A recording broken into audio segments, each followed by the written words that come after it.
আসসালামু আলাইকুম ওয়া রাহমাতুল্লাহি ওয়া বারাকাতুহু। আরেকটি দুর্ঘটনা গ্যাসের পাম্পে। কার দোষ? লেবারের দোষ? পাম্পের মালিকের দোষ?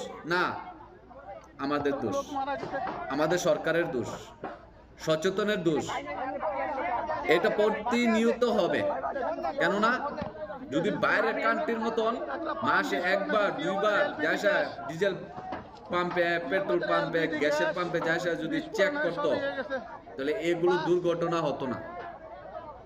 বুঝতে পারছেন?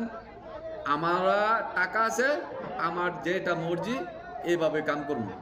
মল্লে বাঙালি মরবো, মল্লে শ্রমিক মরবো। বুঝতে পারছেন? মালিকটা 1 নম্বর মালের জায়গায় 2 নম্বর মাল লাগাই দেয়, বোতল হেভি বোতলের জায়গায় লো বোতল লাগাই দেয়, তো বাস্ট হবে না কি হবে? কয়েকদিন পরে মানুষ মারা যাবে না কি হবে? একবার গ্যাসের পাম্প সরকারে টোটালি বন্ধ করে দিত, এটা ভালো হতো। অনেক গাড়ির মাধ্যমে যেখানে 10টা বোতলের দরকার, এখানে 10টা না 25টা বোতল ফিটিং করে দিয়েছে। ট্রাক, বাস, এগুলো যদি পুরা একটা বাস্ট হয়, খালাস, একটা এলাকা শেষ। কার দোষ? আমাদের দোষ, আমরা সচেতন না। এই যে অনেক লোক মারা গেছে, ভাই আপনি এখানে ছিলেন, মালিকের দোষ দিবে কোনো এটার মাধ্যমে।